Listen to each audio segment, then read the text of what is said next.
ನಮಸ್ಕಾರ, ವಿಶೇಷ ಕಾರ್ಯಕ್ರಮಕ್ಕೆ ಸ್ವಾಗತ. ನಾನು ದೀಪ್ತಿ ಪ್ರಕಾಶ್. ವೀಕ್ಷಕರೇ, ಇವತ್ತಿನ ಕಾರ್ಯಕ್ರಮದಲ್ಲಿ ಮೊಣಕಾಲು ನೋವಿನ ಕುರಿತಾಗಿ ಮಾತನಾಡ್ತಾ ಇದ್ದೀವಿ. ಮೊಣಕಾಲು ನೋವು ಅಂದ್ರೆ ಏನು, ಯಾವೆಲ್ಲ ಕಾರಣಗಳಿಂದ ಇದು ಕಾಣಿಸ್ಕೊಳ್ಳುತ್ತೆ, ಮೊಣಕಾಲು ನೋವು ಕಾಣಿಸ್ಕೊಂಡಾಗ ಆಲ್ಗೋಸ್ ಮಲ್ಟಿ ಸ್ಪೆಷಾಲಿಟಿ ಪೇನ್ ಕ್ಲಿನಿಕ್ನಲ್ಲಿ ಯಾವ ರೀತಿಯಾದಂತಹ ಚಿಕಿತ್ಸೆ ದೊರೆಯುತ್ತೆ, ಇದರ ಬಗ್ಗೆ ಹೆಚ್ಚಿನ ಡೀಟೇಲ್ಸ್ ಕೊಡೋದಕ್ಕೆ ನಮ್ಮ ಜೊತೆ ಇದ್ದಾರೆ ಆಲ್ಗೋಸ್ ಮಲ್ಟಿ ಸ್ಪೆಷಾಲಿಟಿ ಪೇನ್ ಕ್ಲಿನಿಕ್ನ ಡೈರೆಕ್ಟರ್ ಹಾಗೂ ಕನ್ಸಲ್ಟೆಂಟ್ ಆದಂತಹ Khaja Javed Khan. Hello doctor, welcome to the show. Thank you. Doctor, ಮೊಣಕಾಲು ನೋವು ಬಗ್ಗೆ ಮಾತನಾಡ್ತಾ ಹೋಗೋಣ. ಅದಕ್ಕೂ ಮುನ್ನ Algos multi speciality pain clinic ಬಗ್ಗೆ ತಿಳಿಸ್ಕೊಡೋದಾದ್ರೆ. Algos multi speciality pain clinic ನಮ್ಮದು ಒಂದು ಪೇನ್ ಮ್ಯಾನೇಜ್ಮೆಂಟ್ ಕ್ಲಿನಿಕ್ ಅಂತ ಕನಿಂಗ್ಯಾಮ್ ರೋಡ್ ಹತ್ತಿರ ಒಂದು ಬ್ರಾಂಚ್ ಇದೆ. ಇಲ್ಲಿ ನಾವು ಬಂದು ಬೇಸಿಕಲಿ ಯಾವ ಪೇಷಂಟ್ಸ್ ಬರ್ತಾರೆ, ಅವರಿಗೆ ನೋವು ಯಾವ ಕಾರಣದಿಂದ ಆಗ್ತಾಯಿದೆ ಅದನ್ನು ಕಂಡುಹಿಡಿದು ಅದಕ್ಕೆ ತಕ್ಕಂಥ ಟ್ರೀಟ್ಮೆಂಟ್ಸ್ ಮಾಡ್ತೀವಿ. ನಾವು ಪೇನ್ ಮ್ಯಾನೇಜ್ಮೆಂಟ್ ಸ್ಪೆಷಲಿಸ್ಟ್ ಇರ್ತೀವಿ, ಜೊತೆಯಲ್ಲಿ ಫಿಸಿಯೋಥೆರಪಿಸ್ಟ್ ಸಹ ಇರ್ತೀವಿ, ನ್ಯೂಟ್ರಿಷನಿಸ್ಟ್ಸ್ ಮತ್ತು ಕ್ಲಿನಿಕಲ್ ಸೈಕಾಲಜಿಸ್ಟ್. ನಾವೆಲ್ಲ ಒಗ್ಗಟ್ಟಾಗಿ ಒಂದು ಟೀಮ್ ಆಗಿ ಪೇಷಂಟ್ ಒಂದು ಸಲ ಬಂದರೆ ಅವ್ರನ್ನ ನೋಡಿ ಕರೆಕ್ಟಾಗಿ ಡಯಾಗ್ನೋಸಿಸ್ ಮಾಡಿ ಟ್ರೀಟ್ಮೆಂಟ್ ಮಾಡ್ತೀವಿ. ಓಕೆ ಡಾಕ್ಟರ್, ಇತ್ತೀಚಿನ ದಿನಗಳಲ್ಲಿ ಈ ಮೊಣಕಾಲು ನೋವು ಅನ್ನುವಂಥದ್ದು ಹೆಚ್ಚಾಗ್ತಾ ಇದೆ. ಮೊದಲಾದರೆ ವಯಸ್ಸಾದವರಲ್ಲಿ ಮಾತ್ರ ಈ ಸಮಸ್ಯೆ ಕಾಣಿಸ್ಕೊಳ್ತಾ ಇತ್ತು, ಆದರೆ ಈಗ ವಯಸ್ಕರಲ್ಲೂ ಕೂಡ ಈ ಸಮಸ್ಯೆ ಕಾಣಿಸ್ಕೊಳ್ತಾ ಇದೆ. ಈ ಮೊಣಕಾಲು ನೋವು ಹೆಚ್ಚಾಗೋದಕ್ಕೆ ಕಾರಣ ಏನು ಅಂತ? ಇವಾಗ ಮೊಣಕಾಲು ನೋವು ಬಂದು ಇವಾಗ ಮುಂಚೆ ವಯಸ್ಸಾಗಿರೋರಲ್ಲಿ ತುಂಬ ಕಾಣಿಸ್ತಾ ಇತ್ತು. ಇದನ್ನು ಆಸ್ಟಿಯೋ ಆರ್ಥರೈಟಿಸ್ ಅಂತ ಹೇಳ್ತೀವಿ.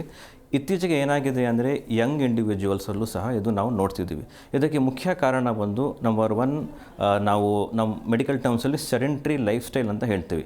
ಇದರ ಅರ್ಥ ಏನಂದರೆ ಇವಾಗ ತುಂಬ ಜನ ಒಂದು ಕೆಲಸ ಮಾಡೋದು ವರ್ಕ್ ಫ್ರಮ್ ಹೋಮ್ ಇರಲಿ ಇಲ್ಲ ಆಫೀಸಲ್ಲಿರಲಿ ತುಂಬ ಹೊತ್ತು ಒಂದು 12 ಗಂಟೆಯಿಂದ 14 ಗಂಟೆ ತನಕ ಆಫೀಸಲ್ಲಿ ಕೂತ್ಕೊಂಡೇ ಅವರು ಲ್ಯಾಪ್ಟಾಪ್ ಮುಂದೆ ಕೆಲಸ ಮಾಡ್ತಿದ್ದಾರೆ. ಈ ಥರ ಮಾಡ್ತಿದ್ರೆ ಏನಾಗುತ್ತಂದರೆ ಮಂಡಿಯಲ್ಲಿ ಎಲ್ಲ ಮಸಲ್ಸ್ ಎಲ್ಲ ತುಂಬ ಟೈಟ್ ಆಗಿಬಿಡುತ್ತೆ. ಅದರಿಂದ ನೋವುಗಳು ಬರೋದು ಎಲ್ಲ ತುಂಬ ಕಾಮನ್ ಆಗ್ತಾಯಿದೆ. ಆ್ಯಕ್ಟಿವಿಟೀಸ್ ಕಡಿಮೆ ಆದರೆ ನೋವುಗಳು ತುಂಬ ಜಾಸ್ತಿ ಬರುತ್ತೆ. ಇನ್ನೊಂದು ಏನಂದರೆ ಇವಾಗ ಇಂಜುರೀಸ್, ಓವರ್ ಯೂಸ್. ಇವಾಗ ತುಂಬ ಜನ ಜಿಮ್ಮಿಂಗ್ ಮಾಡ್ತಾರೆ, ವೇಟ್ ಲಿಫ್ಟಿಂಗ್ ಮಾಡ್ತಾರೆ, ಬಟ್ ತುಂಬ ಜನ ವಾರ್ಮಪ್ ಸರಿಯಾಗಿ ಮಾಡಲ್ಲ. ಈ ಥರ ಮಾಡಿದ್ರೆ ಏನಾಗುತ್ತೆ ಅಂದರೆ ಮಸಲ್ಸ್ ಎಲ್ಲ ಟೇರ್ ಆಗೋದು, ಟೈಟ್ ಆಗೋದು, ಇದರಿಂದ ನೋವುಗಳು ತುಂಬ ಬರುತ್ತೆ. ಇನ್ನೊಂದು ಕಾರಣ ಒಂದು ಡಯಟಲ್ಲಿ ವೈಟಮಿನ್ ಡಿ ಮತ್ತು ಕ್ಯಾಲ್ಶಿಯಂ ಡೆಫಿಷಿಯನ್ಸಿ ಇದು ಇದ್ದರೆ ಏನಾಗುತ್ತೆ, ಮೊಣಕಾಲು ನೋವುಗಳು ಎಲ್ಲ ಬರೋದು ತುಂಬ ಕಾಮನ್ ಆಗಿ ಬರುತ್ತೆ. ಈ ಮೊಣಕಾಲು ನೋವಿರೋರು ಯಾವೆಲ್ಲ ಟೆಸ್ಟ್ಗಳನ್ನು ಮಾಡಿಸ್ಬೇಕು? ಇವಾಗ ಯಾರಿಗಾದರೂ ಮೊಣಕಾಲು ನೋವು ಇದ್ದರೆ ನಮ್ಮ ಆಲ್ಗೋಸ್ ಪೇನ್ ಕ್ಲಿನಿಕ್ ಒಂದು ಸಲ ಪೇಷಂಟ್ ಬಂದರೆ ನಾವು ಫಸ್ಟ್ ಅವರನ್ನು ಹಿಸ್ಟ್ರಿ ಆ್ಯಂಡ್ ಎಕ್ಸಾಮಿನೇಷನ್ ಅಂತ ಮಾಡ್ತೀವಿ. ಕ್ಲಿನಿಕಲ್ ಇವ್ಯಾಲ್ಯೂಷನ್ ಅಂತ ಹೇಳ್ತೀವಿ. ಅದನ್ನು ಒಂದು ಸಲ ನೋಡಿದ ಮೇಲೆ ನಾವು ಟೆಸ್ಟ್ಗಳು ಹೇಳ್ತೀವಿ. ಟೆಸ್ಟ್ ಅಂದರೆ ಫಸ್ಟು ಒಂದು ಬ್ಲಡ್ ಟೆಸ್ಟ್. ಇವಾಗ ರಕ್ತ ಪರೀಕ್ಷೆಯಲ್ಲಿ ಏನೇನು ನೋಡಬೇಕಂದ್ರೆ ನಂಬರ್ 1 ಒಂದು ಏನಾದರೂ ಬ್ಲಡ್ಡಲ್ಲಿ ಕ್ಯಾಲ್ಶಿಯಂ ಕಡಿಮೆ ಇದೆಯಾ, ವೈಟಮಿನ್ ಡಿ ಕಡಿಮೆ ಇದೆಯಾ, ಇದನ್ನು ನಾವು ಕಂಡುಹಿಡಿತೀವಿ. ಜೊತೆಯಲ್ಲಿ ಒಂದು blood test CBC, ESR, CRP ಅಂತ ಹೇಳ್ತೀವಿ. ಇದರ ಅರ್ಥ ಏನಂದರೆ ಯಾರಿಗಾದರೂ ಆರ್ಥರೈಟಿಸ್, ಇವಾಗ ಆರ್ಥರೈಟಿಸ್ ನಾನು ನಿಮಗೆ ಹೇಳಿದ್ದೆ ಯಾರಿಗಾದರೂ ವಯಸ್ಸು ಜಾಸ್ತಿ ಇದ್ದರೆ ಅವರಲ್ಲಿ ಮಾತ್ರ ಬರುತ್ತಂತ. ಬಟ್ ಇವಾಗ ಏನಾಗ್ತಿದೆ ಅಂದರೆ ಇತ್ತೀಚೆಗೆ ಯಂಗ್ ಇಂಡಿವಿಜುವಲ್ಸಲ್ಲೂ ಆರ್ಥರೈಟಿಸ್, ಇನ್ಫ್ಲಮೇಟ್ರಿ ಆರ್ಥರೈಟಿಸ್ ಅಂತ ಅದನ್ನು ನಾವು ಹೇಳ್ತೀವಿ. ಅದೂ ಸಹ ಬರ್ತಾಯಿದೆ. ಸೊ ಅದು ಬಂದು ನಮಗೆ ಬ್ಲಡ್ ಟೆಸ್ಟಿಂದ ಗೊತ್ತಾಗುತ್ತೆ. ಸೆಕೆಂಡ್ ಬಂದು ಇವಾಗ ಯಾರಿಗಾದರೂ ಏಟಾಗಿದೆ ಅಂದರೆ ಫಸ್ಟು ನಾವು ಮೂಳೆಯಲ್ಲಿ ಏನಾದರೂ ಪ್ರಾಬ್ಲಮ್ ಆಗಿದೆ ಅದು ನೋಡಬೇಕಂದ್ರೆ ಎಕ್ಸ್ರೇ ಮಾಡೋಕ್ಕೆ ಹೇಳ್ತೀವಿ. ಎಕ್ಸ್ರೇಯಲ್ಲಿ ನಮಗೆ ಮೂಳೆ ಬಗ್ಗೆ ಎಲ್ಲ ಕರೆಕ್ಟಾಗಿ ಗೊತ್ತಾಗುತ್ತದೆ. ಇನ್ನು ನಾವು ಬಂದು ನಮ್ಮ ಕ್ಲಿನಿಕಲ್ಲಿ ಅಲ್ಟ್ರಾಸೌಂಡ್ ಇದೆ. ಅಲ್ಟ್ರಾಸೌಂಡ್ ಮಾಡಿದರೆ ಏನಾಗುತ್ತಂದರೆ ಮಂಡಿ ಒಳಗಡೆ ಎಲ್ಲಿ ಲಿಗಮೆಂಟ್ಸ್ ಇದೆ, ಆಮೇಲೆ ಟೆಂಡನ್ಸ್ ಇದೆ, ಮಸಲ್ಸ್ ಇದೆ, ಅದರಲ್ಲಿ ಏನಾದರೂ ಪ್ರಾಬ್ಲಮ್ ಇರೋ ನಮಗೆ ಗೊತ್ತಾಗುತ್ತೆ. ಇನ್ನು ನಮಗೆ ಫರ್ದರ್ ಇನ್ವೆಸ್ಟಿಗೇಷನ್ ಬೇಕಂದರೆ MRI ಮಾಡೋಕ್ಕೆ ಹೇಳ್ತೀವಿ. ತುಂಬ ಜನರಿಗೆ ಆಕ್ಸಿಡೆಂಟು ಮತ್ತು ಏನಾದರೂ ಇಂಜುರಿ ಆಗಿ ಲಿಗಮೆಂಟ್ ಟೇರ್ ಅಂತ ನೀವೆಲ್ಲ ಕೇಳಿರ್ತೀರ. ಈ ಥರ ಎಲ್ಲ ಆದರೆ MRI ಮಾಡಿದರೆ ನಮಗೆ ಕ್ಲಿಯರಾಗಿ ಗೊತ್ತಾಗುತ್ತೆ ಯಾವ ಲಿಗಮೆಂಟು, ಯಾವ ಟೆಂಡನ್ನು ಟೇರ್ ಆಗಿದೆ, ಎಷ್ಟು ಟೇರ್ ಆಗಿದೆ, ಇದೆಲ್ಲ ನಮಗೆ ಕ್ಲೀನಾಗಿ ಗೊತ್ತಾಗುತ್ತೆ. ಇನ್ನು ಮೊಣಕಾಲು ನೋವಿರೋರಲ್ಲಿ ನಿಮ್ಮ ಕ್ಲಿನಿಕ್ನಲ್ಲಿ ಯಾವೆಲ್ಲ ಚಿಕಿತ್ಸೆಗಳು ದೊರೆಯುತ್ತೆ ಅಂತ?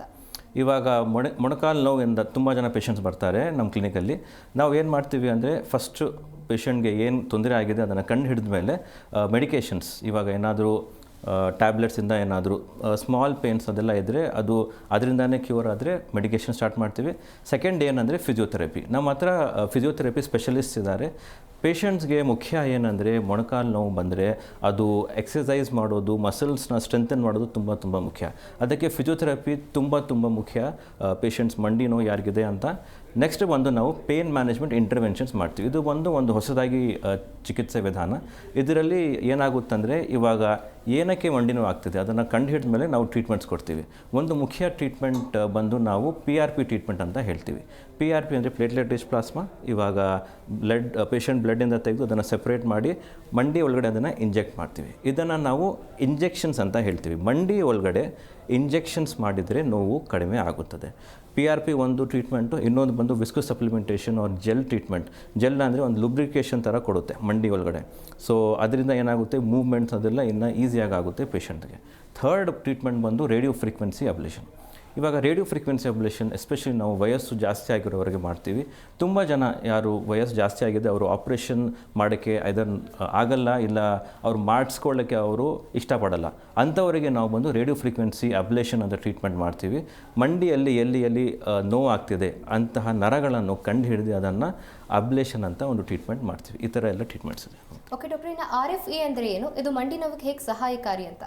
RFA ಅಂದರೆ ರೇಡಿಯೋ ಫ್ರೀಕ್ವೆನ್ಸಿ ಅಬ್ಲೇಷನ್. ಇವಾಗ ತುಂಬ ಪೇಷಂಟ್ಸ್ ಇರ್ತಾರೆ ವಯಸ್ಸಾಗಿರೋರು, ತುಂಬ ಅವರಿಗೆ ಆಸ್ಟಿಯೋ ಆರ್ಥರೈಟಿಸ್ ಅಂತ ಒಂದು ಕಾಯಿಲೆ ಬರುತ್ತೆ. ಇವಾಗ ಆಸ್ಟಿಯೋ ಆರ್ಥರೈಟಿಸ್ ಅಂದರೆ ಏನಂದರೆ, ಇವಾಗ ಮಂಡಿಯಲ್ಲಿ 2 ಮೂಳೆ ಇರುತ್ತೆ. ಆ ಮೂಳೆ ಮಧ್ಯದಲ್ಲಿ ಗ್ಯಾಪ್ ಕಡಿಮೆ ಆಗಿ ಒಂದು ಮೇಲೆ ಒಂದು ಮೂಳೆ ಈ ಥರ ಕೂತ್ಕೊಂಡು ಅವ್ರು ನಡೆದಾಗ, ಮೆಟ್ಲು ಹತ್ತಿದಾಗ ಈ ಥರ ರಬ್ ಆಗ್ತಾ ಇತ್ತು ಘರ್ಷಣ ಆಗಿ ಇನ್ಫ್ಲಮೇಷನ್ ಆಗಿ ನೋವು ಬರುತ್ತೆ. ಇದನ್ನು ಆಸ್ಟಿಯೋ ಆರ್ಥರೈಟಿಸ್ ಅಂತ ಹೇಳ್ತೀವಿ. ಆಸ್ಟಿಯೋ ಆರ್ಥರೈಟಿಸಲ್ಲಿ 4 ಸ್ಟೇಜಸ್ ಇದೆ. Stage 1, stage 2, stage 3, stage 4. ಇವಾಗ ಸ್ಟೇಜ್ 3 ಆ್ಯಂಡ್ ಸ್ಟೇಜ್ 4 ದಾಟಿಬಿಟ್ರೆ ಏನಾಗುತ್ತಂದರೆ ಪೇಷಂಟ್ಸು ಆಪ್ರೇಷನ್ ಮಾಡಿಸ್ಕೋಬೇಕು. ಈ ಥರ ಆಪ್ರೇಷನ್ ಮಾಡಿಸ್ಕೋಬೇಕಂದ್ರೆ ತುಂಬ ಜನ ಬಂದು ಐದರ್ ತುಂಬ ಜನರಿಗೆ ಶುಗರ್ ಇರುತ್ತೆ, ಹಾರ್ಟ್ ಪ್ರಾಬ್ಲಮ್ ಇರುತ್ತೆ, BP ಇರುತ್ತೆ. ಅಂಥವರಿಗೆ ಆಪ್ರೇಷನ್ ಮಾಡಬೇಕಂದ್ರೆ ತುಂಬ ರಿಸ್ಕ್. ಸೊ ಇವಾಗ ತುಂಬ ಪೇಷಂಟ್ಸ್ ಅವರಿಗೆ ಆಪ್ರೇಷನ್ ಇಲ್ಲದೆ ಏನಾದರೂ ಒಂದು ಚಿಕಿತ್ಸೆ ಇದೆಯಾ ಅಂತ ನಮ್ಮ ಹತ್ರ ಬಂದು ಕೇಳ್ತಾರೆ.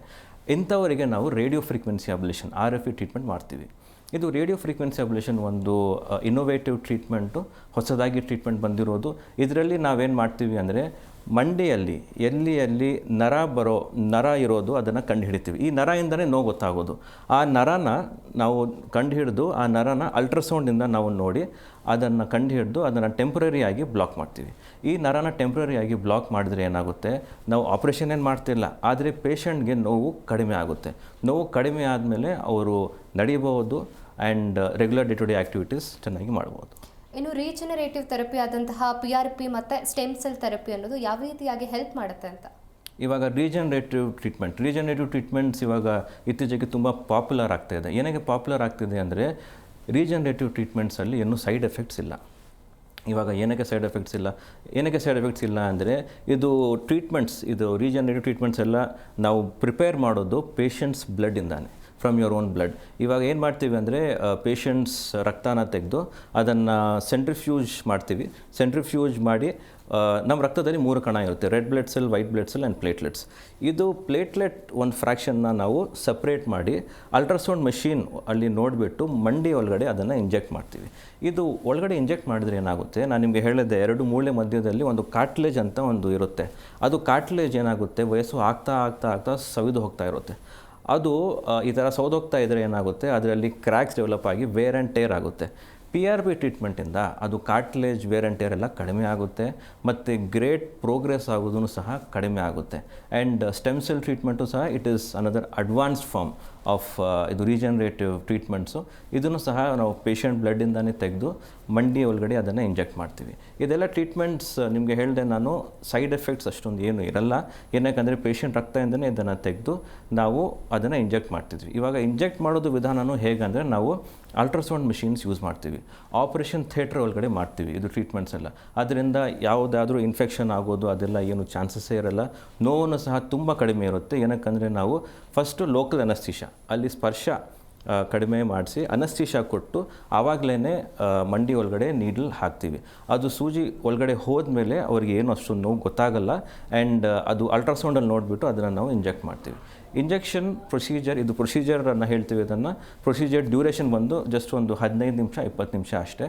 ಪ್ರೊಸೀಜರ್ ಆದಮೇಲೆ ಪೇಷಂಟ್ಸ್ ಬಂದು ಇನ್ನೊಂದು 20 ನಿಮಿಷ 10 ನಿಮಿಷ ರೆಸ್ಟ್ ತಗೋಬೇಕು.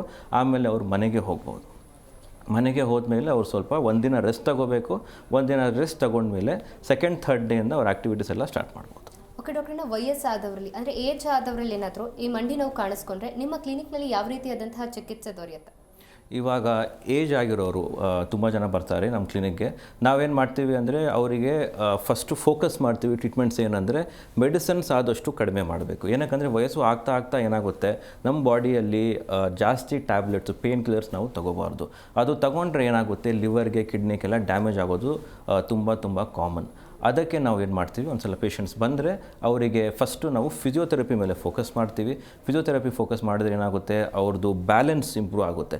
ತುಂಬ ವಯಸ್ಸು ಆಗಿರೋರು ನಮ್ಮ ಹತ್ರ ಬರ್ತಾರೆ, ಅವರು ಬಂದು ಸರಿಯಾಗಿ ಪಾಶ್ಚರ್ ಇರಲ್ಲ.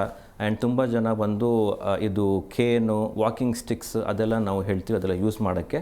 ಆ್ಯಂಡ್ ಜೊತೆಯಲ್ಲಿ ಯಾರಿಗೆ ನೋವು ಕಡಿಮೆ ಆಗ್ತಾನೆ ಇಲ್ಲ ಅವರಿಗೆ ನಾವು ಬಂದು ಇಂಟರ್ವೆನ್ಷನ್ಸ್, ಪೇನ್ ಮ್ಯಾನೇಜ್ಮೆಂಟ್ ಇಂಟರ್ವೆನ್ಷನ್ಸ್ ಅಂತ ಮಾಡ್ತೀವಿ. ಇವರಲ್ಲಿನೂ ಸಹ ಈ ಥರ RFA ಟ್ರೀಟ್ಮೆಂಟ್ಸು, PRP ಟ್ರೀಟ್ಮೆಂಟ್ಸು ಅದೆಲ್ಲ ಮಾಡ್ತೀವಿ. ಇಂಥ ಟ್ರೀಟ್ಮೆಂಟ್ಗಳು ಇವರಲ್ಲಿ ಇನ್ನೂ ಒಳ್ಳೆಯದು. ಏನಕ್ಕಂದರೆ ಇಂಥ ಟ್ರೀಟ್ಮೆಂಟ್ಗಳು ಮಾಡಿದರೆ PRP RFA ಥೆರಪಿ ಅವರಿಗೆ ಔಷಧಿ ತಗೊಳ್ಳೋದು ಅವಶ್ಯಕತೆ ಇರಲ್ಲ, ಆಪ್ರೇಷನ್ ಮಾಡಿಸ್ಕೊಳ್ಳೋದು ಅವಶ್ಯಕತೆಯೂ ಅಷ್ಟೊಂದು ಇರಲ್ಲ. ಜಸ್ಟ್ ಇದು ಟ್ರೀಟ್ಮೆಂಟ್ಸಿಂದಲೇ ನೋವು ಕಡಿಮೆ ಆಗುತ್ತೆ, ತುಂಬ ಸೈಡ್ ಎಫೆಕ್ಟ್ಸ್ ಏನೂ ಇರಲ್ಲ.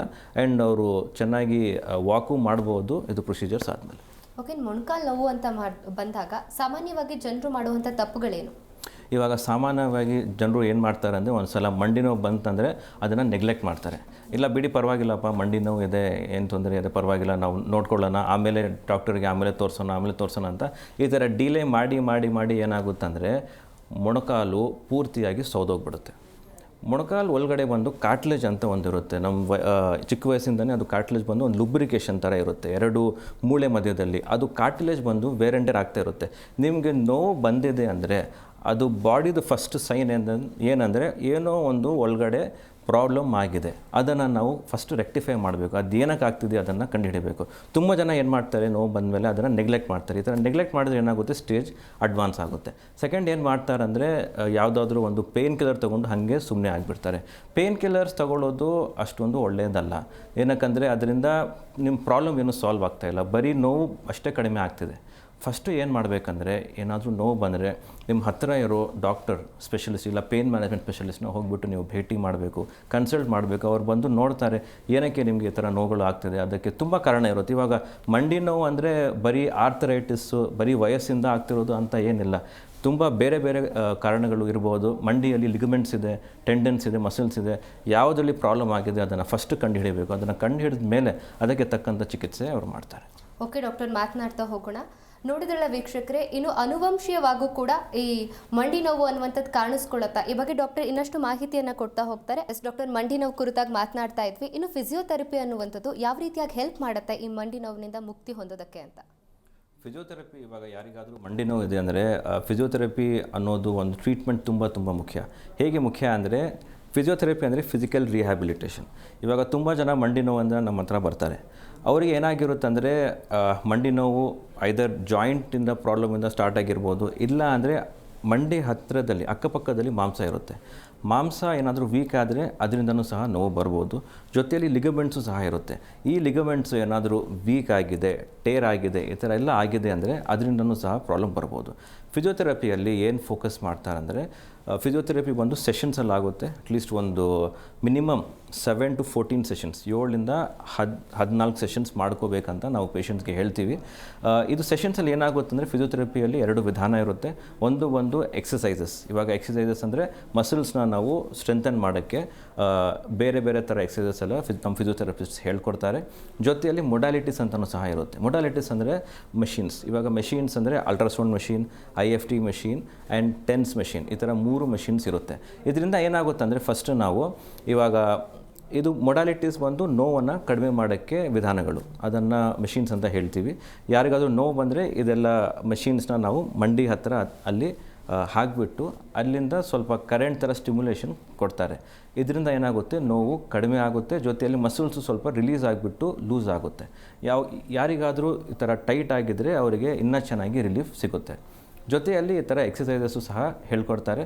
ಆಲ್ಮೋಸ್ಟ್ ಇವಾಗ ಏನಂದರೆ ಮಂಡಿಯಲ್ಲಿ ಒಂದು ಸಲ ಪ್ರಾಬ್ಲಮ್ ಬಂದರೆ ಮಸಲ್ಸ್ನ ಸ್ಟ್ರೆಂಥನ್ ಮಾಡೋದು ತುಂಬ ಮುಖ್ಯ. ಎಸ್ಪೆಷಲಿ ಯಂಗ್ ಇಂಡಿವಿಜುವಲ್ಸಲ್ಲಿ ಫುಟ್ಬಾಲ್ ಯಾರು ಆಡ್ತಾರೋ ಇಲ್ಲ ಬಾಸ್ಕೆಟ್ಬಾಲ್ ಯಾರು ಆಡ್ತಾರೋ ಅವರಲ್ಲಿ ತುಂಬ ಕಾಮನ್ ಆಗಿ ಈ ಥರ ಜಾಯಿಂಟ್ಸು ಲಿಗಮೆಂಟ್ಸ್ ಎಲ್ಲ ವೀಕ್ ಆಗೋದು ತುಂಬ ಕಾಮನ್. ಅವರಲ್ಲಿ ಇದು ಸ್ಟ್ರೆಂಥನ್ ಮಾಡಿದರೆ, ಎಕ್ಸಸೈಸಸ್ ಮಾಡಿದ್ರೆ ಏನಾಗುತ್ತೆ, ಮಸಲ್ ಸ್ಟ್ರಾಂಗ್ ಆಗುತ್ತೆ, ಲಿಗಮೆಂಟ್ಸು ಸಹ ಸ್ಟ್ರಾಂಗ್ ಆಗುತ್ತೆ, ಅವರಿಗೆ ರಿಕವರಿನೂ ತುಂಬ ಫಾಸ್ಟ್ ಆಗುತ್ತೆ. ಅದೇ ಪ್ರಿನ್ಸಿಪಲ್ ನಾವು ಬಂದು ಯಾರಿಗಾದರೂ ವಯಸ್ಸು ಜಾಸ್ತಿ ಆಗಿದ್ದರೆ ಆಸ್ಟಿಯೋ ಆರ್ಥ್ರೈಟಿಸಿಂದ ಬರ್ತಾರೆ ನಮ್ಮ ಹತ್ರ, ಅವರಲ್ಲೂ ಸಹ ಸೇಮ್ ಪ್ರಿನ್ಸಿಪಲ್ ನಾವು ಫಾಲೋ ಮಾಡ್ತೀವಿ. ಇವಾಗ ನಿಮಗೆ ಪ್ರೊಸೀಜರ್ಸ್ ಬಗ್ಗೆ ನಾನು ಹೇಳಿದ್ದೆ, RF ಪ್ರೊಸೀಜರ್ಸ್, PRP ಪ್ರೊಸೀಜರ್ಸ್ ಎಲ್ಲ ಅಂತ. ಅದು ಪ್ರೊಸೀಜರ್ಸ್ ಆದಮೇಲೆ ನಾನು ಹೇಳಿದ್ದೆ ಒನ್ ಡೇ 2 ಡೇ ರೆಸ್ಟ್ ತಗೋಬೇಕಂತ. ರೆಸ್ಟ್ ತಗೊಂಡ್ಮೇಲೆ 5th ಡೇಯಿಂದ ನಾವು ಫಿಸಿಯೋಥೆರಪಿ ಸ್ಟಾರ್ಟ್ ಮಾಡ್ತೀವಿ. ಇದು ಫಿಸಿಯೋಥೆರಪಿ ಹೇಗೆ ಸ್ಟಾರ್ಟ್ ಮಾಡ್ತೀವಿ ಅಂದರೆ, ಫಸ್ಟ್ ಮೊಡಾಲಿಟೀಸ್ ಯೂಸ್ ಮಾಡ್ತೀವಿ. ಯೂಸ್ ಮಾಡಿದ್ಮೇಲೆ ಎಕ್ಸಸೈಸಸ್ ಎಲ್ಲ ಹೇಳ್ಕೊಡ್ತೀವಿ. ಎಸ್ಪೆಷಲಿ ವಯಸ್ಸು ಆದಮೇಲೆ ಏನಾಗುತ್ತೆ, ನಮ್ಮ ಬಾಡಿಯಲ್ಲಿ ಮಸಲ್ ಮಾಸ್ ಕಡಿಮೆ ಆಗುತ್ತೆ. ಮಸಲ್ ಮಾಸ್ ಕಡಿಮೆ ಆಗಿರೋದ್ರಿಂದ ಏನಾಗುತ್ತೆ, ನಡೆಯೋದು ಕಷ್ಟ ಆಗುತ್ತೆ ಮತ್ತು ನೋವುಗಳನ್ನು ಸಹ ಜಾಸ್ತಿ ಆಗುತ್ತೆ. ಏನಕ್ಕಂದರೆ ನಮ್ಮ ಬಾಡಿಯಲ್ಲಿ ಪೂರ್ತಿ ವೇಟ್ ಹೋಗೋದು 2 ಮಂಡಿಯಿಂದಾನೆ. ಸೊ ಅದಕ್ಕೋಸ್ಕರ ಮಂಡಿ ಹತ್ರ ಇರೋ ಮಸಲ್ಸ್ನ ನಾವು ಸ್ಟ್ರೆಂಥನ್ ಮಾಡಿದರೆ ಇನ್ನೂ ಚೆನ್ನಾಗಿ ಅವರಿಗೆ ರಿಕವರಿ ಆಗುತ್ತೆ ಆ್ಯಂಡ್ ನೋವನ್ನು ಸಹ ಬೇಗ ರಿಲೀಫ್ ಆಗುತ್ತೆ. ಇನ್ನು ಮಂಡಿ ನೋವು ಅಂತ ಬಂದಾಗ ವಿತೌಟ್ ಸರ್ಜರಿ ಯಾವ ರೀತಿಯಾದಂತಹ ಟ್ರೀಟ್ಮೆಂಟ್ ಕೊಡ್ತೀರಾ? ಆಲ್ಗೋಸ್ ಮಲ್ಟಿಸ್ಪೆಷಾಲಿಟಿ ಪೇನ್ ಕ್ಲಿನಿಕ್, ನಮ್ಮ ಕ್ಲಿನಿಕಲ್ಲಿ ಮೇನ್ ಫೋಕಸ್ ಏನಂದರೆ, ಯಾವ ಪೇಷಂಟ್ಸ್ಗೆ ವಿತೌಟ್ ಸರ್ಜರಿ ಏನಾದರೂ ಟ್ರೀಟ್ಮೆಂಟ್ಸ್ ಮಾಡಬೇಕಂದ್ರೆ ನಾವು ಅದನ್ನೇ ಫೋಕಸ್ ಮಾಡ್ತೀವಿ. ಇವಾಗ ಮಂಡಿ ನೋವು ಒಂದು ಬಗ್ಗೆ ನಾನು ಹೇಳ್ತಿದ್ದೀನಿ, ಬೇರೆ ಪ್ರಾಬ್ಲಮ್ಸು ಸಹ ನಾವು ಈ ಥರ ವಿತೌಟ್ ಸರ್ಜರಿನೇ ಟ್ರೀಟ್ ಮಾಡ್ತೀವಿ. ಬ್ಯಾಕ್ ಪೇನ್ ಇರಲಿ, ನೆಕ್ ಪೇನ್ ಇರಲಿ, ಎಲ್ಲ ಆ್ಯಂಕಲ್ ಪೇನ್ ಇರಲಿ, ಫುಟ್ ಪೇನ್ ಇರಲಿ, ಎಲ್ಲ ನಾವು ವಿತೌಟ್ ಸರ್ಜರಿ ವಿಧಾನ ವಿತೌಟ್ ಸರ್ಜರಿ ಫೋಕಸ್ ಮಾಡಿ ಟ್ರೀಟ್ಮೆಂಟ್ಸ್ ಹೇಳ್ಕೊಡ್ತೀವಿ. ಫಾರ್ ಎಕ್ಸಾಂಪಲ್, ಇವಾಗ ಯಾರಾದರೂ ಮಂಡಿ ನೋವಿಂದ ನಮ್ಮ ಹತ್ರ ಬಂದರೆ ನಾವೇನು ಮಾಡ್ತೀವಿ ಅಂದರೆ ವಿತೌಟ್ ಸರ್ಜರಿ ಟ್ರೀಟ್ಮೆಂಟ್ಸ್ ಹೇಳ್ಕೊಡ್ತೀವಿ. ವಿತೌಟ್ ಸರ್ಜರಿ ಟ್ರೀಟ್ಮೆಂಟ್ಸ್ ಅಂದರೆ ಫಸ್ಟ್ ಟ್ರೀಟ್ಮೆಂಟ್ ನಾವೇನು ಮಾಡ್ತೀವಿ ಅಂದರೆ ಓಝೋನ್ ಥೆರಪಿ ಅಂತ ಒಂದು ಟ್ರೀಟ್ಮೆಂಟ್ ಮಾಡ್ತೀವಿ. ಓಝೋನ್ ಥೆರಪಿ ಹೇಗೆಂದರೆ, ಇವಾಗ ಯಾರಿಗಾದರೂ ಮಂಡಿಯಲ್ಲಿ ತುಂಬ ನೋವು ಆಗಿಬಿಟ್ಟು ಮಂಡಿ ಸ್ವೆಲ್ಲಿಂಗ್ ಆಗಿ ಊದ್ಕೊಂಡು ಬಿಟ್ಟಿದೆ ಅಂದರೆ ಅದನ್ನು ಅಲ್ಟ್ರಾಸೌಂಡಲ್ಲಿ ನೋಡಿ ಮಂಡಿ ಒಳಗಡೆ ನೀರು ಸೇರುತ್ತೆ, ಅದನ್ನೇ ನೀ ಸ್ವೆಲ್ಲಿಂಗ್ ಅಂತ, ನೀ ಎಫ್ಯೂಷನ್ ಅಂತ ನಾವು ಹೇಳ್ತೀವಿ. ಅಲ್ಟ್ರಾಸೌಂಡಲ್ಲಿ ಅದನ್ನು ನೋಡಿಬಿಟ್ಟು ನೀರನ್ನು ಹೊರಗಡೆ ತೆಗೆದು ಅಲ್ಲಿ ಓಝೋನ್ ಗ್ಯಾಸ್ ಇಂಜೆಕ್ಟ್ ಮಾಡ್ತೀವಿ. ಇದು ಓಝೋನ್ ಗ್ಯಾಸ್ ಸಹ ತುಂಬ ಹೊಸದಾಗಿ ಟ್ರೀಟ್ಮೆಂಟ್ ಬಂದಿರೋದು, ಅವರಿಗೆ ತುಂಬ ಚೆನ್ನಾಗಿ ಈ ಥರ ರಿಲೀಫ್ ಬರುತ್ತೆ. ಸೆಕೆಂಡ್ ಟ್ರೀಟ್ಮೆಂಟ್ ಬಂದು ವಿಸ್ಕೋಸ್ ಸಪ್ಲಿಮೆಂಟೇಷನ್ ಅಂತ ಹೇಳ್ತೀವಿ. ವಿಸ್ಕೋಸ್ ಸಪ್ಲಿಮೆಂಟೇಷನ್ ಅಂದರೆ ಒಂದು ಸಿಂಪಲ್ಲಾಗಿ ಹೇಳಬೇಕಂದ್ರೆ, ಮೆಡಿಕಲ್ ಟರ್ಮ್ ಥರ ನಿಮಗೆ ಅನಿಸ್ಬೋದು. ಅದು ಒಂದು ಸಿಂಪಲ್ಲಾಗಿ ನಾನು ಹೇಳಬೇಕಂದ್ರೆ ಅದು ಒಂದು ಜೆಲ್ ಲುಬ್ರಿಕೇಷನ್ ಥರ. ಇವಾಗ 2 ಮಂಡಿ ಮಧ್ಯದಲ್ಲಿ ನಾವು ಆ ಜೆಲ್ನ ಇಂಜೆಕ್ಟ್ ಮಾಡ್ತೀವಿ. ಅದು ಜೆಲ್ನ ಒಳಗಡೆ ಇಂಜೆಕ್ಟ್ ಮಾಡಿದರೆ ಏನಾಗುತ್ತಂದರೆ, ಯಾರಿಗಾದರೂ ನಡೆಯೋಕ್ಕೆ ಕಷ್ಟ ಆಗ್ತಿದೆಯಲ್ಲ, ಸೊ ಅವರಿಗೆ ನಡೆಯೋಕ್ಕೆ ತುಂಬ ಅನುಕೂಲ ಆಗುತ್ತೆ. ಇದು ಜೆಲ್ ಒಂದು ಲುಬ್ರಿಕೇಷನ್ ಕೊಡುತ್ತೆ. ಇದು ಲುಬ್ರಿಕೇಷನ್ ಕೊಟ್ಟರೆ ಏನಾಗುತ್ತೆ, ನಂಬರ್ 1 ನೋವು ಕಡಿಮೆ ಆಗುತ್ತೆ. ಸೆಕೆಂಡ್, ಅವರು ಫಿಸಿಯೋಥೆರಪಿ ಮಾಡಿದಾಗ ಅವರಿಗೆ ರಿಕವರಿ ಚೆನ್ನಾಗಿ ವಾಕ್ ಮಾಡೋದು, ನಡೆಯೋದು ಸಹ ತುಂಬ ಚೆನ್ನಾಗಿ ಆಗುತ್ತೆ. ಏನಕ್ಕಂದರೆ ವಯಸ್ಸು ಆದಮೇಲೆ ಇದು ಮಂಡಿ ಒಳಗಡೆ ಇದು ಕಾರ್ಟ್ಲೇಜ್ ಒಂದು ವೇರ್ ಆ್ಯಂಡ್ ಟೇರ್ ಆಗುತ್ತೆ, ಜೊತೆಯಲ್ಲಿ ಇದು ಲಿಕ್ವಿಡ್ಡು ಸಹ ಕಡಿಮೆ ಆಗಿಬಿಡುತ್ತೆ. ಇದು ಲಿಕ್ವಿಡ್ ಕಡಿಮೆ ಆಗಿಬಿಟ್ರೆ ಏನಾಗುತ್ತೆ, ಫ್ರಿಕ್ಷನ್ ಜಾಸ್ತಿ ಆಗುತ್ತೆ ಮಂಡಿ ಒಳಗಡೆ. ಫ್ರಿಕ್ಷನ್ ಆಗಿ ನಡೆದಾಗ, ಮೆಟ್ಲು ಹತ್ತಿದಾಗ ಇದು ಕಟ್ಟ ಅಂತ ಶಬ್ದ ಬರುತ್ತೆ. ಈ ಶಬ್ದನ ಕಡಿಮೆ ಮಾಡಬೇಕಂದ್ರೆ, ನೋವನ್ನು ಕಡಿಮೆ ಮಾಡಬೇಕಂದ್ರೆ ನಾವು ವಿಸ್ಕೋಸ್ ಸಪ್ಲಿಮೆಂಟೇಷನ್ ಅಂತ ಟ್ರೀಟ್ಮೆಂಟ್ ಮಾಡ್ತೀವಿ, ಅಂದರೆ ಜೆಲ್ ಟ್ರೀಟ್ಮೆಂಟ್. ಥರ್ಡ್ ಟ್ರೀಟ್ಮೆಂಟ್ ಬಂದು PRP treatment, platelet rich plasma. ಅದು ಪೇಷಂಟ್ ಬ್ಲಡ್ಡಿಂದ ರಕ್ತ ತೆಗೆದು ಪ್ಲೇಟ್ಲೆಟ್ ಪಾರ್ಟ್ ಸಪ್ರೇಟ್ ಮಾಡಿ ಅದು ಮಂಡಿ ಒಳಗಡೆ ಅಲ್ಟ್ರಾಸೌಂಡಲ್ಲಿ ನೋಡಿಬಿಟ್ಟು ಅದನ್ನು ಇಂಜೆಕ್ಟ್ ಮಾಡ್ತೀವಿ. ಇವಾಗ PRP ಹೇಗೆ ಹೆಲ್ಪ್ ಮಾಡುತ್ತಂದರೆ, ಇವಾಗ ಯಾರಿಗಾದರೂ ಮಂಡಿ ಒಳಗಡೆ ಕಾರ್ಟ್ಲೇಜ್ ಕಡಿಮೆ ಆಗಿ ವೇರ್ ಆ್ಯಂಡ್ ಟೇರ್ ಆಗಿದೆ ಅಂದರೆ ಅಲ್ಲಿ ಚಿಕ್ಕದಾಗಿ ಗಾಯ ಥರ ಆಗ್ತಾ ಇರುತ್ತೆ, ಇಂಟರ್ನಲ್ ಇಂಜುರಿ ಅಂತ ಹೇಳ್ತೀವಿ. ಅದನ್ನು ಕಡಿಮೆ ಮಾಡೋಕ್ಕೆ ಇದು PRP ಟ್ರೀಟ್ಮೆಂಟ್ಸ್ ಎಲ್ಲ ಚೆನ್ನಾಗಿ ಹೆಲ್ಪ್ ಮಾಡುತ್ತದೆ.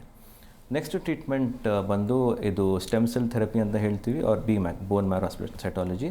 ಇದು ಸ್ಟೆಮ್ ಸೆಲ್ ಥೆರಪಿ ಹೇಗೆ ಟ್ರೀಟ್ ಮಾಡುತ್ತಂದರೆ, ಸಿಮಿಲರ್ ಟು PRP, ಪೇಷಂಟಿಂದಾನೇ ಇದು ಪ್ರಾಡಕ್ಟ್ಸ್ ರಕ್ತ ಇಲ್ಲ ಬೇರೆ ತೆಗೆದುಬಿಟ್ಟು ಅದನ್ನು ಅಲ್ಟ್ರಾಸೌಂಡಲ್ಲಿ ನೋಡಿಬಿಟ್ಟು ಮಂಡಿ ಒಳಗಡೆ ಇಂಜೆಕ್ಷನ್ಸ್ ಮಾಡ್ತೀವಿ. ನೆಕ್ಸ್ಟ್ ಟ್ರೀಟ್ಮೆಂಟ್ ಬಂದು RFA ಅಂದರೆ ರೇಡಿಯೋ ಫ್ರೀಕ್ವೆನ್ಸಿ ಅಬ್ಲೇಷನ್. ಇವಾಗ US FDA ಏನು ಅಪ್ರೂವಲ್ ಬಂದಿದೆ ಅಂದರೆ, ಯಾವ ಪೇಷಂಟ್ಸ್ಗೆ ಆಪ್ರೇಷನ್ ಮಾಡೋಕ್ಕೆ ಆಗಲ್ಲ, ಆಪ್ರೇಷನ್ ಮಾಡೋದಕ್ಕೆ ಅವರು ಸಿದ್ಧ ಇಲ್ಲ, ಆಪ್ರೇಷನ್ ಅಂದರೆ ನೀ ರಿಪ್ಲೇಸ್ಮೆಂಟ್ ಸರ್ಜರಿ, ಅಂಥವರಿಗೆ as per US FDA approval ನಾವು ಇವಾಗ ನೀ ರೇಡಿಯೋ ಫ್ರೀಕ್ವೆನ್ಸಿ ಅಬ್ಲೇಷನ್ ಅಂತ ಒಂದು ಟ್ರೀಟ್ಮೆಂಟ್ ಮಾಡ್ಬೋದು. ಇದು ರೇಡಿಯೋ ಫ್ರೀಕ್ವೆನ್ಸಿ ಅಬ್ಲೇಷನ್ ಟ್ರೀಟ್ಮೆಂಟ್ ಹೇಗಾಗುತ್ತಂದರೆ, ನಾವು ಇವಾಗ ಯಾರಿಗಾದರೂ ಮಂಡಿ ನೋವು ಬರ್ತಿದೆ ಅಂದರೆ ಮಂಡಿ ಮೊಣಕಾಲು ಪಕ್ಕದಲ್ಲಿ ಹತ್ತಿರ ನರ ಇರುತ್ತೆ, ಆ ನರದಿಂದನೇ ನೋವೆಲ್ಲ ಗೊತ್ತಾಗೋದು. ನಾವು ಅಲ್ಟ್ರಾಸೌಂಡಲ್ಲಿ ನೋಡಿಬಿಟ್ಟು ಆ ನರನ ಫಸ್ಟು ಐಡೆಂಟಿಫೈ ಮಾಡಿ ಅದನ್ನು ಬ್ಲಾಕ್ ಮಾಡ್ತೀವಿ. ಇದು ಒಂದು ಟೆಂಪ್ರರಿಯಾಗಿ ನಾವು ಬ್ಲಾಕ್ ಮಾಡ್ತೀವಿ. ನರ ಒಂದು ಆಲ್ಮೋಸ್ಟ್ ಒಂದು ಮೊಣಕಾಲು ಹತ್ತಿರ ಆಲ್ಮೋಸ್ಟ್ ಒಂದು 7 to 8, 7ರಿಂದ 8 ನರ ಇರುತ್ತೆ. ಆ ನರನ ನಾವು ಅಲ್ಟ್ರಾಸೌಂಡಿಂದ ಕಂಡು ಹಿಡಿದು ಅಲ್ಲಿ ಒಂದು ರೇಡಿಯೋ ಫ್ರೀಕ್ವೆನ್ಸಿ ಅಬ್ಲೇಷನ್ ಒಂದು ಮೆಷಿನ್ ಬರುತ್ತೆ ಸಪ್ರೇಟಾಗಿ, ರೇಡಿಯೋ ಫ್ರೀಕ್ವೆನ್ಸಿ ಮಷೀನ್ ಅಂತ. ಆ ಮೆಷೀನಿಂದ ನಾವು ಒಂದು ನರ ಹತ್ರ ನೀಡ್ಲ್ ಹಾಕ್ತೀವಿ. ಆ ನೀಡ್ಲ್ ಹಾಕಿಬಿಟ್ಟು ಆ ನರ ಹತ್ರ ಅಬ್ಲೇಷನ್ ಪ್ರಾಸೆಸ್ ಸ್ಟಾರ್ಟ್ ಮಾಡ್ತೀವಿ. ಇದು ಅಬ್ಲೇಷನ್ ಪ್ರಾಸೆಸ್ ಸ್ಟಾರ್ಟ್ ಮಾಡಿದರೆ ನರ ಒಂದಾದ ಮೇಲೆ ಒಂದು ಅದು ಟೆಂಪ್ರರಿಯಾಗಿ ಬ್ಲಾಕ್ ಹೋಗ್ತಾ ಇರುತ್ತೆ. ಇದು ಪ್ರೊಸೀಜರ್ ಮಾಡಿದ ಮೇಲೆ ಆಲ್ಮೋಸ್ಟ್ ಒಂದು 75-80% ರಿಲೀಫ್ ಪೇಷಂಟ್ಸ್ ಎಕ್ಸ್ಪೆಕ್ಟ್ ಮಾಡ್ಬೋದು. ಆ್ಯಂಡ್ ಇದು ಟ್ರೀಟ್ಮೆಂಟ್ಸ್ ಹೇಗಂದರೆ non surgical treatment without surgery. Just local anaesthesia use ಮಾಡ್ತೀವಿ. ನಾವು ಅನಸ್ತೀಷಿಯಾ ಜನರಲ್ ಅನಸ್ತೀಷಿಯಾನೂ ಯೂಸ್ ಮಾಡಲ್ಲ. ಜಸ್ಟ್ ಲೋಕಲ್ ಅನಸ್ತೀಷಿಯಾ ಚರ್ಮ ಹತ್ರ ಒಂದು ಇಂಜೆಕ್ಷನ್ ಕೊಟ್ಟು ಅಲ್ಲಿ ಅನಸ್ತೀಷಿಯಾ ಕೊಟ್ಬಿಟ್ಟು ಇದು ನೀಡಲ್ಸ್ ಹಾಕಿ ಇದು ಪ್ರೊಸೀಜರ್ಸ್ ಎಲ್ಲ ನಾವು ಮಾಡ್ತೀವಿ. ರೇಡಿಯೋ ಫ್ರೀಕ್ವೆನ್ಸಿ ಅಬ್ಲೇಷನ್ ಇವಾಗ ನಾವೇನು ಮಾಡ್ತೀವಿ ಅಂದರೆ ಪೇಷಂಟ್ನ ನೋಡಿ ಡಿಸೈಡ್ ಮಾಡ್ತೀವಿ ಯಾವ ಟ್ರೀಟ್ಮೆಂಟ್ ನಾವು ಮಾಡಬೇಕಂತ. ಇವಾಗ ತುಂಬ ಯಾರಾದರೂ ವಯಸ್ಸು ಆಗಿರೋರು ಆಸ್ಟಿಯೋ ಆರ್ಥ್ರೈಟಿಸ್ ಆಗಿರೋ ಬಂದರೆ ಅವರಿಗೆ ನಾವು ರೇಡಿಯೋ ಫ್ರೀಕ್ವೆನ್ಸಿ ಟ್ರೀಟ್ಮೆಂಟ್ಸ್ ಮಾಡ್ತೀವಿ. ಜೊತೆಯಲ್ಲಿ ಇದು visco supplementation gel treatment or PRP treatment ಸಹ ಅದನ್ನು ಕಂಬೈನ್ ಮಾಡ್ತೀವಿ. ತುಂಬ ಜನ ನಮ್ಮ ಹತ್ರ ಬರ್ತಾರೆ, ಸ್ಪೋರ್ಟ್ಸ್ ಇಂಜುರೀಸ್ ಮಾಡ್ಕೊಂಡು ಬರ್ತಾರೆ.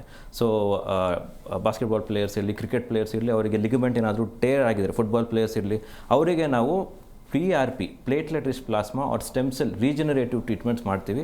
ಅಲ್ಟ್ರಾಸೌಂಡಲ್ಲಿ ನೋಡಿಬಿಟ್ಟು ಎಕ್ಸಾಕ್ಟಾಗಿ ಯಾವ ಲಿಗಮೆಂಟಲ್ಲಿ ಟೇರ್ ಆಗಿದೆ ಅದನ್ನು ಕಂಡು ಹಿಡಿದು ಅಲ್ಲಿ ಇಂಜೆಕ್ಷನ್ಸ್ ಮಾಡಿ ಪ್ರೊಸೀಜರ್ಸ್ ಮಾಡ್ತೀವಿ. ಓಕೆ ಡಾಕ್ಟರ್, ಇನ್ನು ಮಂಡಿ ನೋವಿರುವಂತಹ ಪೇಷಂಟು ಯಾವ ಟೈಮಲ್ಲಿ ಕ್ಲಿನಿಕ್ಗೆ ಭೇಟಿ ಕೊಡಬೇಕು ಅಂತ? ಇವಾಗ ಮಂಡಿ ನೋವು ಇರೋ ಪೇಷಂಟ್ಸ್ ಯಾವ ಟೈಮ್ ಬರಬೇಕಂದ್ರೆ ಎಷ್ಟು ಅರ್ಲಿಯಾಗಿ ಬಂದರೆ, ಎಷ್ಟು ಬೇಗ ಬಂದರೆ ಅಷ್ಟು ಒಳ್ಳೆಯದು. ಏನಕ್ಕಂದರೆ ಮಂಡಿ ನೋವು ಯಾವ ಕಾರಣದಿಂದನೂ ಬರ್ಬೋದು. ಇವಾಗ ನಾವು ಎಕ್ಸಾಕ್ಟಾಗಿ ಕಂಡು ಹಿಡಿಬೇಕಂದ್ರೆ ನಾವು ನೆಟ್ಟಿಗೆ ಒಂದು ಹಿಸ್ಟ್ರಿ ತಗೊಂಡು ಎಕ್ಸಾಮಿನೇಷನ್ ಮಾಡಿ ಕ್ಲಿನಿಕಲ್ ಇವ್ಯಾಲ್ಯೂಯೇಷನ್ ಮಾಡಬೇಕಾಗಿರುತ್ತೆ. ಅದು ಕ್ಲಿನಿಕಲ್ ಇವ್ಯಾಲ್ಯೂಯೇಷನ್ ಮಾಡಿದರೆ ಏನಾಗುತ್ತೆ, ನಮಗೆ ಗೊತ್ತಾಗುತ್ತೆ ಮಂಡಿ ನೋವು ಯಾವ ಕಾರಣದಿಂದ ಬರ್ತಿದೆ ಅಂತ. ಇವಾಗ ಮೂಳೆಯಿಂದ ಬರ್ತಿದೆಯಾ, ಇವಾಗ ಲಿಗಮೆಂಟಿಂದ ಬರ್ತಿದೆಯಾ, ಯಾವ ಕಾರಣದಿಂದ ಬರ್ತಿದ್ದನ್ನು ನಾವು ಕಂಡು ಹಿಡ್ಬೋದು. ಒಂದು ಮುಖ್ಯ ಏನಂದರೆ ಪೇಷಂಟ್ಸ್ ಬೇಗ ಬಂದರೆ ನಮ್ಮ ಟ್ರೀಟ್ಮೆಂಟ್ಸು ಸಹ ನಾವು ಬೇಗ ಸ್ಟಾರ್ಟ್ ಮಾಡ್ಬೋದು. ತುಂಬ ಪೇಷಂಟ್ಸ್ಗೆ ಬಂದು ಮಂಡಿ ನೋವು ಜಸ್ಟ್ ವೇಟ್ ಜಾಸ್ತಿ ಆಗಿನೂ ಸಹ ಬಂದಿರ್ಬೋದು. ತುಂಬ ಜನರು ಓವರ್ ವೇಟ್ ಆಗಿದ್ದರೆ ಇವಾಗ ನಮ್ಮ ಪೂರ್ತಿ ಬಾಡಿದು ವೇಟ್ ಬಂದು ಮೊಣಕಾಲಿಂದನೇ ಕೆಳಗಡೆ ಹೋಗೋದು.